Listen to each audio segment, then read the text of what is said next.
जी students, तो ये हमारी ड्राइंग नंबर 2 है और लेक्चर नंबर भी 2 है। इसमें हम डिस्कस करेंगे, हमने एक न्यू फाइल ली। न्यू फाइल ओपन करने के बाद हम नेक्स्ट इसके अंदर सबसे पहले शीट को सेट करेंगे। शीट सेट करने के लिए हमने UN इंटर शॉर्ट की है जो यूनिट्स की।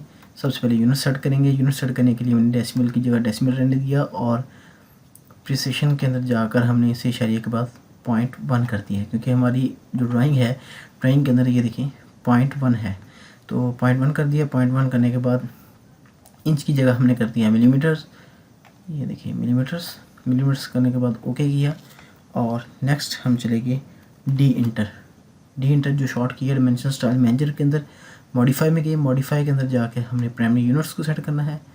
उसके लिए देखें प्राइमरी यूनिट्स के अंदर डेसिमल में वो डेसिमल को डेसिमल ही हम रहने देंगे और प्रिसिशन को यहाँ से हम 0.1 कर देंगे। 0.1 करने के बाद हम टेक्स्ट की हाइट बढ़ाएंगे। टेक्स्ट की हाइट बढ़ाने के लिए हमने टेक्स्ट पर क्लिक किया और यहाँ से हम इसकी हाइट चेंज कर रहे हैं। हाइट अब हम इसकी कर रहे हैं 7 और एरोज़ एंड सिंबल्स की जो हाइट होगी उसे हम कर रहे हैं 4। इन दोनों के अंदर कम्बिनेशन ये होता है कि अगर हम 7 कर दें तो एरोज़ जो है वो हमारे टेक्स्ट की साइज़ के बराबर हो जाएंगे, तो वो बहुत बुरे लगते हैं और उसका कम्बिनेशन भी अच्छा नहीं होता। तो इसलिए हम इसको एरोज़ का साइज़ हमेशा कम और टेक्स्ट का साइज़ हमेशा थोड़ा सा ज़्यादा रखते हैं।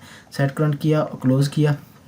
उसके बाद नेक्स्ट स्टेप जो फाइनल इसकी जो लिमिट्स हमने क्रिएट करनी होती हैं, लिमिट्स देनी होती हैं। लिमिट्स के लिए हम शॉर्ट की उसकी है LIMITS, इसकी हमने शॉर्ट की ली। लिमिट्स की शॉर्ट की लेने के बाद हमने स्पेसिफिक लोअर लेफ्ट कॉर्नर की जगह इंटर किया, तो ये हमारा हो गया स्पेसिफिक अपर राइट कॉर्नर, जो कि ऑलरेडी शीट सेट है हमारी। अपर राइट कॉर्नर में जो शीट सेट है वो है 12/9 की। और अब हम जो इसको चेंजिंग करने लगे हैं वो हम ड्राइंग के हिसाब से करते हैं। हमने ड्राइंग को देखा, ड्राइंग का साइज़ 110 मिलीमीटर है और यहाँ से अब 70 है और 75 है, तो इसके लिए हम 500/500 की शीट को सेट कर देते हैं। 500 कोमा और 500 इंटर किया, तो ये देखें हमने जो शीट सेट की है वो 500 × 500 है। और इसको हम दोबारा लिमिट की कमांड लगा के चेक कर लेते हैं LIMIT। ये देखें मैंने लिमिट्स की कमांड लगाई और ये 00 है। और ये सेकंड पे देखें जाके लो अपर राइट कॉर्नर के ऊपर जाकर देखें तो ये शीट सेट हो चुकी है 500/500 की। ठीक है, अब मैंने स्केप किया, उसको ख़त्म किया। ख़त्म करने के बाद ये देखें पीछे जो है जो हर ड्राइंग को ओपन करने के बाद बैक साइड पे इसके ग्रेड नज़र आ रहा है और ये UC है। ये जो हमारा कोऑर्डिनेट्स हैं ये हमें नज़र हमारे साथ मूव कर रहे हैं, X एक्सिस और Y एक्सिस। मैं ये चाह रहा हूँ कि ये अपनी जगह पर हमेशा स्टिल रहें। तो इसके लिए हमने लास्ट ड्राइंग में हमने एक सेटिंग की थी, लेकिन ये दोबारा नई, क्योंकि हमने ड्राइंग ओपन की है तो नई ड्राइंग के अंदर हम इसे दोबारा से सेट करेंगे। उसके लिए हमने UC इंटर किया है, जो इसकी शॉर्ट की है। ये हमारे पास सामने एक डायलॉग बॉक्स खुल के आ गया जिसके अंदर वो मुझसे पूछ रहा है कि आपने इसे किस जगह पर रखना है, ऑन करना है, नहीं करना। तो मैंने इसे डिस्प्ले एट ओरिजिन पॉइंट किया और ओके किया, तो ये देखें ये अपनी जगह पर चला गया है, ये अब अपनी जगह से नहीं हिलेगा। तो दूसरे नंबर पर ये देखें ये जो लाइनें हैं पीछे जो रेफरेंस लाइन है, जो ग्रिड नज़र आ रहा है, तो इसको मैं यहाँ से ऑफ करने के लिए F7 की कमांड लगाऊंगा। जैसे मैंने F7 किया तो ये देखें ग्रिड हमारा ख़त्म हो गया और इसको दोबारा लाने के लिए F7 करेंगे तो ये दोबारा आ भी जाएगा। ठीक हो गया। अब हम ड्राइंग की तरफ जाते हैं और फर्स्ट जो सेंटर लाइंस हैं, ये जो हमारी सेंटर लाइन यहाँ पे ये लगी हुई हैं डॉटेड की शक्ल के अंदर, इसको हम रेफरेंस लाइन भी कहते हैं और सेंटर लाइन भी कहते हैं। तो इन रेफरेंस लाइन को मैं ड्रॉ कर लेता हूँ सबसे पहले। तो लाइन की कमांड ली, तो लेने के बाद ये देखें ये जो लाइन मैंने स्टार्ट की है ये नॉन ऑर्थो लाइन है। तो इसको मैं ऑर्थो करने के लिए F8 की कमांड यूज़ करूँगा। F8 जैसे मैंने दबाया तो ये देखें ऑर्थो लाइन ऑन हो गई है। ये अब लाइन 180 डिग्री या 90 डिग्री पर ही लगेगी। पहले जो लाइन आ रही थी वो हम किसी भी एंगल पे किसी भी तरफ हम जिस तरफ हम क्लिक करते उस तरफ लाइन लग जाती। तो अब ये हम 200 की लाइन लगा रहे हैं, रेफरेंस लाइन जो हम लगा रहे हैं और सेंटर लाइन भी जिसे हम कहेंगे। तो उसके बाद ये 200 की लगाने के बाद ये लगी हमारी हॉरिजॉन्टल 200 की। और इस तरह हम लाइन की कमांड दोबारा लेंगे और 200 की ही लाइन हम वर्टिकली लगाएंगे। लगाने के बाद ये देखें इसको और इसको सिलेक्ट किया। सिलेक्ट करने के बाद इसको मिड पॉइंट से पकड़ा और यहाँ पर लाकर मैंने क्लिक किया, तो ये देखें ये दोनों आपस में सनराइज़ हो गए हैं। सनराइज़ होने के बाद अब जो नेक्स्ट स्टेप है वो हम फिर दोबारा ड्राइंग पे गए तो मैंने देखा कि यहाँ पे पहला सर्कल जो सबसे अंदर वाला सर्कल है छोटे साइज़ का वो 20 रेडियस का है, उसके बाहर वाला सर्कल 40 रेडियस का है, उसके बाहर वाला सर्कल 60 रेडियस का, और आखिरी सर्कल 75 रेडियस का है। और ऑफसेट अगर मैं देखूँ तो यहाँ से ऊपर और नीचे की तरफ ये देखें 110 की डिस्टेंस है, और इसका अगर हम हाफ करेंगे तो 55 का ऑफसेट ऊपर की तरफ और 55 का ऑफसेट नीचे की तरफ। इसी तरह यहाँ 70 है, 70 का ऑफसेट हाफ सेंटर से ऊपर की तरफ जाएंगे 35 होगा, 35 ऊपर की तरफ और 35 ही नीचे की तरफ होगा। और ये 40 है, 40 का हाफ अगर हम करेंगे 20 इस साइड पे आएगा और 20 इस साइड पे आएगा, और ये हमारा। और फिर ये रोटेट की एक कमांड यहाँ पे नई जो यूज़ होगी, और फिलट की कमांड यूज़ होगी। फिलट की कमांड यहाँ पे 10 है, और जो रोटेट की कमांड है वो 90 है। यहाँ से देखेंगे अगर आप 90 पे लगी हुई तो 45 की लाइन हम ऊपर की तरफ लगाएंगे और 45 डिग्री की ही हम नीचे की तरफ लगाएंगे, और ये हमारा 90 मुकम्मल हो जाएगा। तो हम सबसे पहले जो फर्स्ट स्टेप है वो हम सर्कल लगाते हैं। सर्कल कंप्लीट करने के लिए हमने सबसे पहले सी की कमांड ली, ड्राइंग में सी की कमांड ली, इसको यहाँ से हमने स्टार्ट किया और 20 इंटर किया। जैसे ही मैंने 20 इंटर किया तो ये देखिए मेरा सर्कल ड्रा हो गया, सर्कल लग गया। अब जो नेक्स्ट स्टेप है, फिर मैंने सी इंटर सर्कल की कमांड ली और ये देखें यहाँ से इसे स्टार्ट किया। स्टार्ट करने के बाद इसे मैंने 40 कमांड इंटर की, और अब मैं दोबारा ड्राइंग पे जाऊँगा। यहाँ देखें आप, ये हमारा 60 का है और ये 75 का है। अब हम यहाँ पे गए और दोबारा हमने सी इंटर सर्कल की कमांड ली और एक 60 रेडियस का एक सर्कल लगाया और एक 75 रेडियस का सर्कल लगाया। तो ये देखें हमारी ये ड्राइंग, हमारे जो जितने भी सर्कल थे वो तकरीबन कंप्लीट हो चुके हैं। अब मैं ऑफसेट की कमांड ले लूँगा। ऑफसेट की कमांड के लिए मेरी सबसे पहले ये देखें 110 है, 110 का हाफ होगा 55 नीचे की तरफ और 55 ही ऊपर की तरफ। और इसी तरह यहाँ पर 35 नीचे की तरफ और 35 ही ऊपर की तरफ, और लेफ़्ट राइट जो होगा हमारा वो 20 लेफ़्ट और 20 ही राइट पे होगा। सबसे पहले हम ऑफसेट की कमांड लेते हैं। सिलेक्ट किया ओ इंटर ऑफसेट और ये 55 एंटर किया नीचे की तरफ ऊपर की तरफ, और 55 ही हमने नीचे की तरफ क्लिक किया तो वो 55 के डिस्टेंस पर नीचे की तरफ एक सर्कल आ गया। ठीक है, अब हम दूसरा जो सर्कल लगा रहे हैं ऑफसेट वो है 70 का हाफ अगर हम करें तो वो 35 बनता है। 35 का ऑफसेट नीचे की तरफ और 35 का ऑफसेट ही ऊपर की तरफ, ये लग गया। इसके बाद जो हम कमांड ले रहे हैं वो है 20 के लेफ़्ट साइड पे और 20 का ही राइट साइड पे होगा। तो मैंने इसे सिलेक्ट किया। सिलेक्ट करने के बाद ओ इंटर ऑफसेट किया, 20 इंटर किया तो ये देखिए लेफ़्ट और ये राइट साइड दोनों साइडों पे क्लिक हो गया। अब मैंने ट्रिम की कमांड ली TR ट्रिम। अब मैं कटाई का काम करने लगा हूँ, इनको काटने लगा हूँ। जो फालतू और एक्स्ट्रा लाइनें हैं उनको मैं यहाँ से कट कर दूँगा। तो उसके लिए ये देखें मैंने इन लाइनों को एक साइड से शुरू कर दिया, और ये देखें ये मेरी वो जो एक्स्ट्रा लाइनें थी उनको मैंने यहाँ से काट लिया। ये देखें जिस तरह ये लाइनें एक्स्ट्रा लाइनें हैं, जैसे जैसे जो एक्स्ट्रा लाइनें हैं वो सब सारी की सारी मैं यहाँ से कट कर लूँगा। कट करने के बाद मैंने ये देखी ट्रिम की कमांड यूज़ कर रहे हैं हम। ट्रिम की कमांड के साथ मैं इसको काटता जा रहा हूँ। ठीक है, और अब हम ऊपर वाले पोर्शन में आ गए और यहाँ से ये देखें मैंने इसको इस हिस्से को काटा, ये लाइन। ठीक है, और यहाँ से ये लाइनें। ठीक है, काटने के बाद मैंने ये जो लाइनें थी इनको भी मैं, क्योंकि ट्रिम के ज़रिए अब ये लाइन डिलीट का काम भी कर रही है ट्रिम। लास्ट जो पहले जो सॉफ्टवेयर इस्तेमाल हो रहे थे उनके अंदर जो ट्रिम थी वो सिर्फ कटिंग का काम करती थी, बड़ी हुई लाइनों को काटने के लिए इस्तेमाल होती थी। डिलीट का काम ट्रिम का बटन नहीं करता था। लेकिन अब ट्रिम की कमांड जो है वो ये डिलीट का काम भी कर रही है। देखें ये देखें यहाँ तक मेरा तकरीबन मुकम्मल हो चुका है, और ये मज़ीद थोड़ी सी ये कटिंग है ये ऊपर और ये नीचे करने के बाद अब मैं ये देखें हमारी तकरीबन ड्राइंग की शेप बन गई है। अब जो नेक्स्ट स्टेप है वो मैं इसको रोटेट करूँगा। रोटेट करने के लिए हम दोबारा ड्राइंग की तरफ जाते हैं। ये देखें हमारी रोटेट 45 डिग्री की है। 45 नीचे की तरफ, हाफ नीचे की तरफ रोटेट होगा और हाफ ही ऊपर की तरफ रोटेट होगा। तो मैंने इस लाइन को सिलेक्ट किया। सिलेक्ट करने के बाद मैंने RO रोटेट की कमांड ली और इसको मिड पॉइंट दिया, C इंटर कॉपी किया, 45 इंटर किया तो एक साइड की लाइन कंप्लीट हो चुकी है। ठीक है, ये मैंने प्लस में 45 का रेडियस दिया, 45 का एंगल दिया, सॉरी। दोबारा मैंने सेलेक्ट किया। सेलेक्ट करने के बाद RO रोटेट किया और मैंने इसको इस पॉइंट फिर मिड पॉइंट पे ऊपर क्लिक किया, C इंटर कॉपी किया और -45 इंटर किया तो ये देखें दूसरी तरफ की लाइन कंप्लीट बन चुकी है। ठीक है, अब मैं ट्रिम की कमांड लूँगा TR double inter trim. Trim के बाद मैंने इसे यहाँ से काटा, ये देखें ये मैंने पॉइंट जो लाइनें आगे की तरफ बढ़ी हुई थी उनको मैंने कट कर लिया। ये देखें कट करने के बाद आप देख रहे हैं कि ये ड्राइंग की शक्ल नज़र आती जा रही है। ये देखें और मैंने इसे यहाँ से ये काट लिया। काटने के बाद अब ये जो हमारा फाइनल और आखिरी रह गया हिस्सा, इसको मैं यहाँ से कट कर रहा हूँ। अब ये तकरीबन कटिंग का काम मुकम्मल हो गया और अब सिर्फ आखिरी जो चीज़ रह गई है वो ड्राइंग मुकम्मल करने के लिए वो फिलेट रह गई है। फिलेट लगाने के लिए मैं अभी फिलेट की कमांड ले रहा हूँ। उसके लिए शॉर्ट की है F इंटर फिलेट आ गई। वो मुझसे पूछ रहा है नीचे अंडू करना है, पॉलीलाइन यूज़ करनी है, रेडियस है, ट्रिम है, मल्टीपल है। तो मैं सबसे पहले इसको रेडियस के लिए यूज़ करूँगा R इंटर। जैसे मैंने R इंटर किया वो मुझसे पूछ रहा है कि आपका रेडियस कितना है। तो यहाँ पे ये देखें 10 हमारा रेडियस है, 10 की फिलेट हमने लगाई हुई है। तो मैं यहाँ से 10 इंटर करूँगा और ये फिलेट इन दो लाइनों को आपस में जोड़ दूँगा। अब दोबारा F इंटर, R इंटर और 10 इंटर। ये देखें इसको मैंने इसके साथ लगाया और यहाँ पर दोबारा हम चले गए ऊपर वाले हिस्से पे अब आ गए हम F इंटर, R इंटर और 10 इंटर। तो ये देखें हमने ये इसको इसके साथ जोड़ दिया और F इंटर, R इंटर और 10 इंटर। ये कमांड हम रिपीट भी कर सकते हैं। रिपीट कमांड के लिए हम इंटर लगाएंगे तो वही कमांड सेम डायमेंशन के साथ हमारी रिपीट हो जाएगी। ठीक है, तो हम ये भी यूज़ कर सकते हैं और दोबारा से कमांड भी लगा सकते हैं।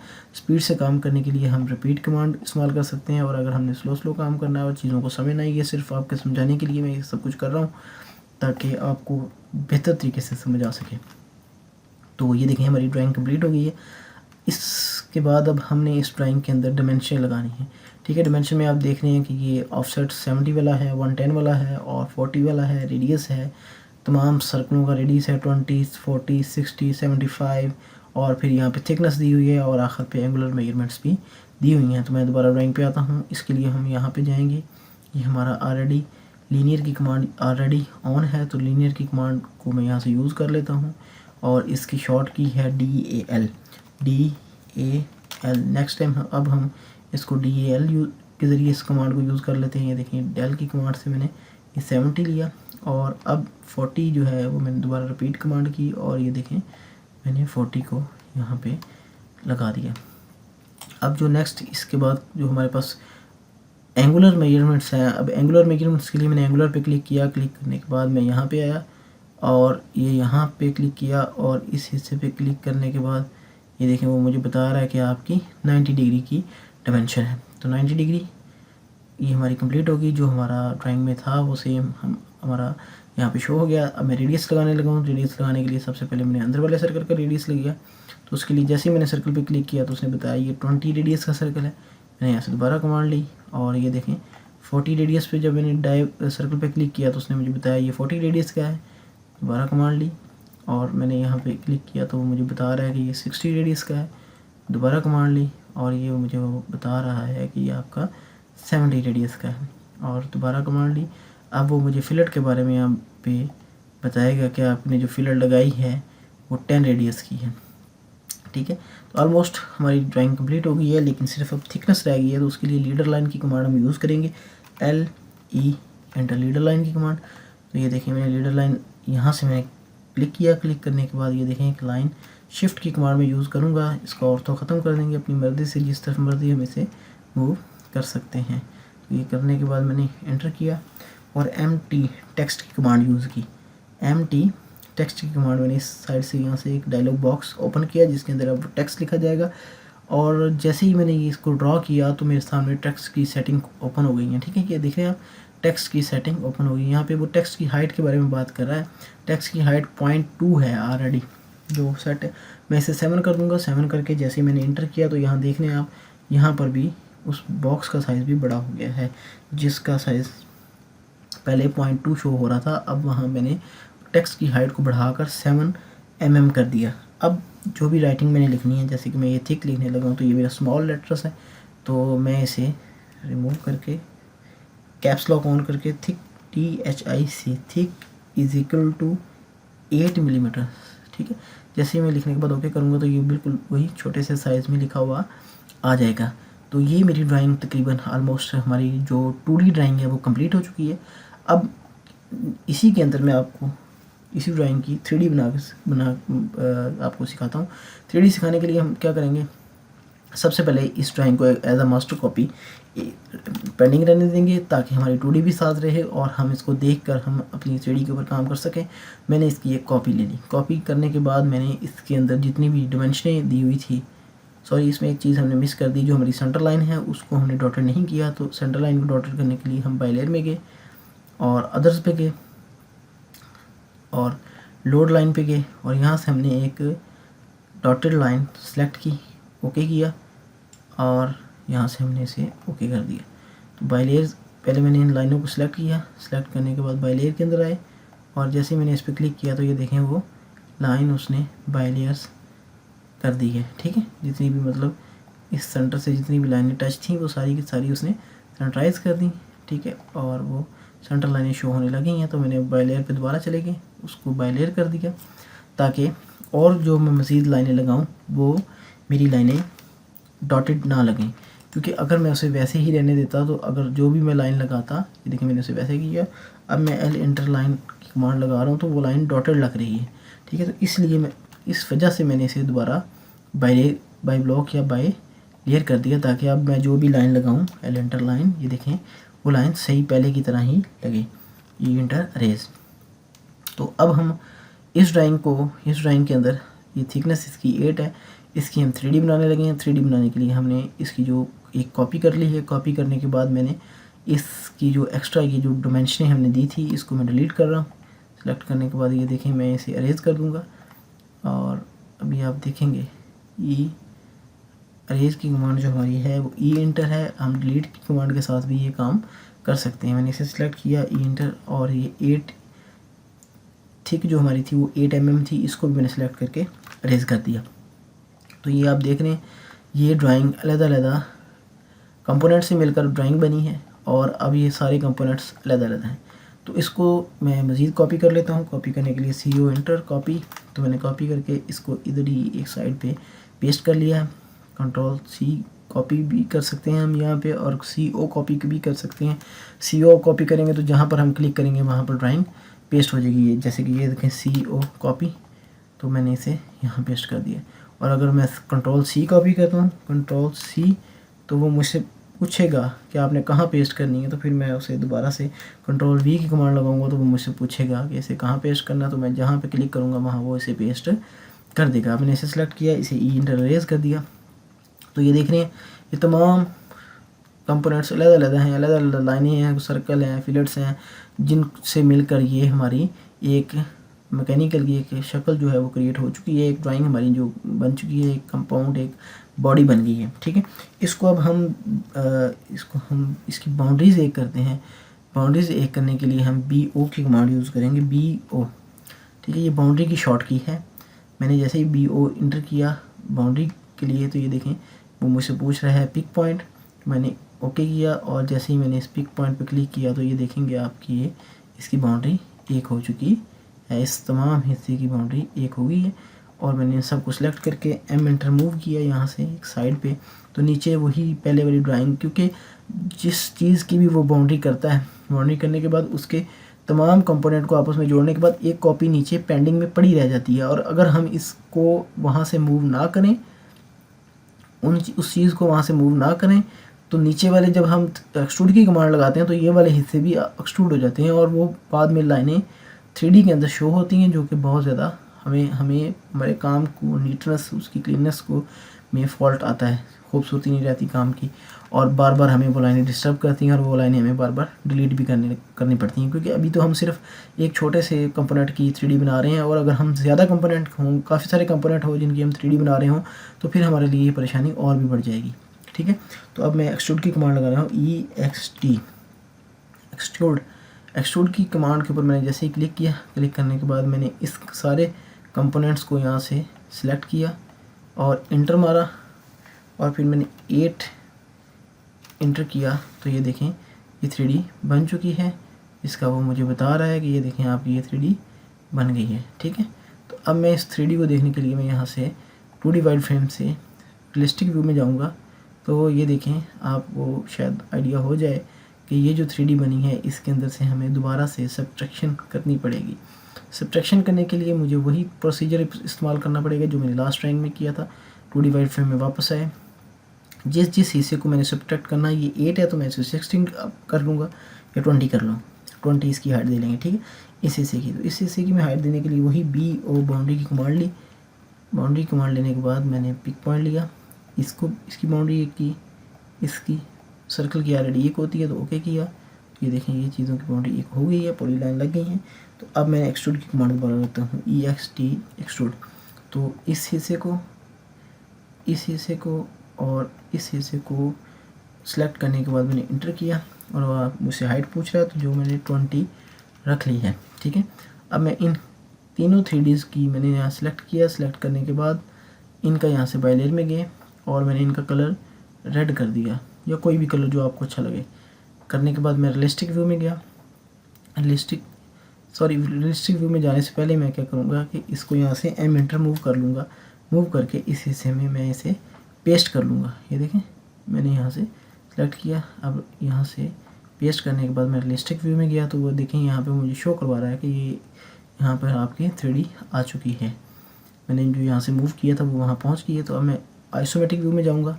आइसोमेट्रिक व्यू में जाने के बाद अगर मैं आप देखें कुछ हिस्सा वो जो है उसकी थिकनेस 8 है और इसकी थिकनेस 20 है, तो ये आपस में दोनों के अंदर जो डिफरेंस आ रहा है, तो आपको मैं ऑर्बिट की कमांड, इसमें एक और कमांड भी यूज़ होती है, मैं इसको फ्रंट व्यू में ले आता हूँ। जैसे मैं फ्रंट व्यू में लेके आया तो वो बता रहा है कि आपकी ये ड्राइंग कहाँ तक इन है। ये देखें वो उसके अंदर की तरफ गई हुई है, लेकिन सिर्फ 8 mm, बाकी ऊपर है 12 mm ऊपर की तरफ है। तो मैं एम एंटर मूव की कमांड नीचे की तरफ लगाऊंगा, 6 एंटर करूंगा तो हाफ नीचे आ जाएगी, हाफ ऊपर आ जाएगी, ठीक है। तो अब दोबारा मैं यहाँ से फॉर्मेट में फ्रंट व्यूज़ के अंदर गया, व्यू से मैं आइसोमेट्रिक व्यू में, और मैं यहाँ पे इसके करीब आया। अब मैं सब्ट्रैक्ट की कमांड लगाने लगा हूँ, SUB सब्ट्रैक्ट की कमांड है, जिसके लिए मैंने ये वाला हिस्सा, इस प्लेट को मैंने रखना है और बाकी तमाम को मैंने सब्ट्रैक्ट कर देना। तो उसके लिए मैंने सब्ट्रैक्ट करने के लिए मैंने इंटर किया।